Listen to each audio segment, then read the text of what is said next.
안녕하십니까. 1월 셋째 주 알짜뉴스입니다. 오늘은 지난주 미국에서 개최된 세계 최대 가전전시회 CES 2010을 총정리하는 시간을 갖도록 하겠습니다. 라스베가스 전시회 현장에 이상훈 기자가 다녀왔습니다. 올해 CES에서 주목할 만한 것으론 3D TV와 터치스크린, 스마트폰과 넷북에서 한층 강화된 휴대용 인터넷 디바이스들과 온라인 앱스토어, 그리고 인텔의 새 CPU인 파인트레일 코어 i3, i5, i7과 자동차와 전자제품이 결합된 카트로닉스 제품들을 꼽을 수 있습니다. 먼저 TV 분야에선 기존의 HD 방송에서 진화한 3D TV가 가장 크게 주목을 받았으며 올해 시장을 주도할 것으로 보입니다. 제조사들의 선점 경쟁도 한층 치열했는데요. 삼성과 LG의 3D LED TV에 맞서 소니와 파나소닉, 도시바 등이 가세해 한국과 일본 업체들 간의 3D TV 경쟁이 뜨거운 것을 느낄 수 있었습니다. 3D TV와 더불어 각종 위젯과 모션 인식 센서, 강력한 프로세서 내장, 인터넷 지원 등 더욱 똑똑해진 스마트 TV도 주목받았습니다. 작년도 이슈 제품군이었던 넷북은 인텔의 새로운 CPU 파인트레일을 탑재해 더욱 강력해졌습니다. 또한 퀄컴의 스냅드래곤, 엔비디아의 테그라 등 강력한 모바일 프로세서를 탑재한 스마트북, MID, PMP 제품이 다수 공개돼 스마트폰과 함께 모바일 기반 디바이스의 춘추 전국시대를 하기에 충분한 모습이었습니다. 터치스크린 부분에선 인텔과 코닥, 삼성과 LG, 마이크로소프트 등 대형 업체들이 참여해 윈도우 7을 사용하는 PC 환경에 맞게 터치 인터페이스를 지원하는 모니터와 노트북을 선보였습니다. 스마트폰과 MID, 스마트북도 터치스크린을 기본으로 갖췄으며 특히 국내 업체의 빌립 S10은 국내 최초로 3점 멀티터치를 지원한 것이 특징입니다. 이번 CES에서는 또 자동차와 IT가 한층 더 결합된 각종 용품들이 전시장 한쪽을 가득 메웠습니다. 특히 중앙 전시장에서 엔비디아, 마이크로소프트 등은 차 안에서 메일을 확인하거나 SNS 서비스를 체험하고 음성으로 음악, 라디오 등을 구동시킬 수 있는 시스템을 선보였습니다. 국내에서는 기아자동차가 멀티미디어와 텔레매틱스 서비스를 기반으로 한 카트로닉스 장비를 전시하기도 했습니다. 이 밖에도 여러 종류의 스마트폰과 다양한 앱스토어 서비스가 공개되며 더욱 강화된 모바일 환경을 선보였습니다. 특히 모바일 기기와 홈 엔터테인먼트 시스템에 트위터, 페이스북 등 소셜 네트워크 서비스가 탑재되어 SNS 환경이 크게 확대된 점을 볼 수 있었습니다. CES 2010에는 140여 개 국가 2,500여 업체가 참여해 세계 최대 가전 박람회답게 첨단 제품들이 공개돼 많은 관심을 받았습니다. 이번 CES에 등장한 제품들은 2010년의 핵심 트렌드로 조만간 상용화될 것으로 보입니다. 무섭도록 빠르게 진보하는 기술은 SF 영화 속 기술을 상당 부분 현실화하고 있습니다. 과연 어떠한 상상 속 기술이 현실에 등장하게 될지 내년 CES가 벌써부터 기대됩니다. 미디어잇 이상훈입니다. 이어서 한 주간의 주요 소식입니다. 올해 PC 가격이 6년 만에 상승세를 보일 것이라고 시장조사업체 가트너가 발표했습니다. 이는 D램 부족 현상 가속화 때문으로 지난해 12월 DDR3 현물 가격은 이미 23%가량 올랐고 올해 PC 반도체 가격은 약 2.8% 인상될 것이라고 예상했습니다.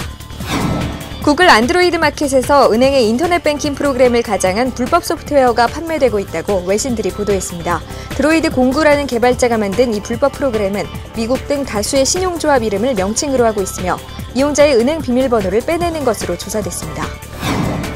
하이닉스 반도체는 40나노급 2기가비트 모바일 D램을 개발했다고 발표했습니다. 1.2V로 동작이 가능하며 전력 소비 규모도 LPDDR의 절반 정도의 수준입니다. 데이터 전송 속도는 최대 초당 1066메가비트라고 하이닉스는 전했습니다. 구글이 중국발 해킹 공격 사실을 공개한 데 이어 앞으로 무선 인터넷 사용자들의 정보 보호를 위해 지메일을 암호화할 계획이라고 밝혔습니다. 암호화에 쓰이는 HTTPS를 본격적으로 사용하게 될 경우 서비스 속도가 느려질 수 있지만 보안을 위해 어쩔 수 없이 적용할 것이라고 구글은 전했습니다. 2009년 다나와 히트브랜드 시상식이 지난 9일 용산 전자랜드 시네마에서 열렸습니다. 다나와 히트브랜드는 한 해 동안 소비자들의 사랑을 가장 많이 받은 제품을 대상으로 선정되는데요. 매달 표준 PC 방송 진행자로 나서고 있는 주승현 씨와 최은미 씨의 사회로 진행됐으며 업체 관계자와 다나와 회원 등 총 200여 명이 참석했습니다. 이번 행사는 다나와 손윤환 대표의 인사말로 시작해 업체 시상과 경품 추첨, 마지막으로 최신 영화 용서는 없다 상영 순서로 이어졌습니다. 한편 행사장 밖에서는 각 업체들의 부스가 마련되는데요. 제품 전시와 각종 게임, 퀴즈 등 다양한 이벤트도 진행됐습니다. 프랑스의 이동통신사인 오렌지의 CEO가 애플이 태블릿 PC 아이슬레이트를 곧 출시할 것이라고 밝혔다고 외신들이 보도했습니다. 10인치의 멀티터치 스크린과 웹캠 등을 갖췄으며 오는 27일 공개될 것으로 알려졌습니다. 모토로라가 안드로이드 2.0을 탑재한 드로이드 폰을 이달 말 국내 시장에 출시할 것으로 보입니다.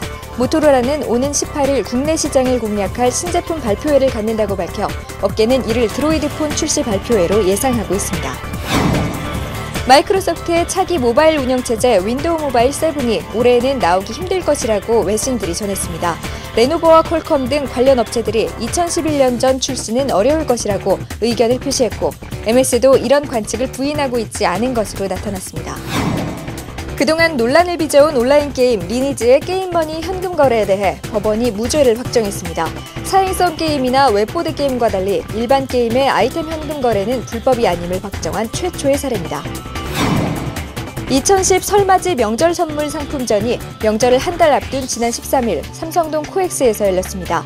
농림수산식품부가 인증한 대한민국 식품명인관에서 김치 선물 세트 등 평소 접하기 힘들었던 명절 상품들을 선보이며 각종 차와 한과 등도 전시됐습니다. 전통주 시음 등 이벤트도 펼쳐지며 시중보다 최대 30% 할인된 가격에 판매합니다. 전시회는 오늘 16일까지 열립니다. 지난해 말 출시된 현대자동차의 YF 소나타에 대한 불만이 이어지고 있습니다. 현대자동차는 지난 11월 YF 소나타의 자체 결함이 발견돼 2만여 대를 무상 수리한다고 공지했는데요. 최근 한 인터넷 게시판을 중심으로 부서진 YF 소나타의 사진이 공개되며 논란이 가중되고 있습니다. 현대차 사업소에서 수리를 거부한 직원과의 다툼 끝에 차주가 직접 차량을 파손한 것으로 알려졌으며 댓글을 비롯한 각종 게시판에는 구매자들의 불만 섞인 글이 이어지고 있습니다. 제조사들이 판매 후에도 좀 더 고객 관리에 최선을 다했으면 하는 바람입니다.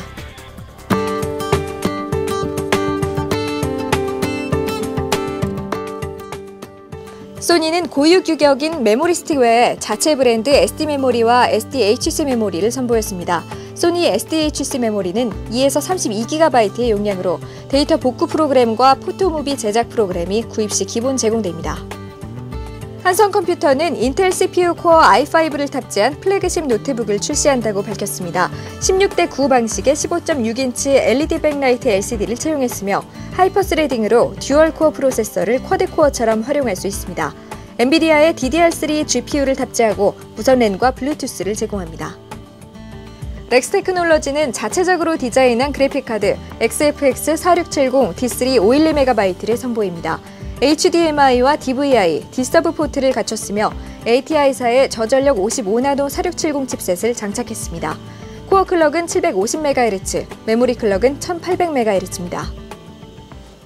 네, 이번 주 소식은 여기까지입니다. 날씨가 많이 춥습니다. 건강에 유의하시기 바랍니다. 고맙습니다.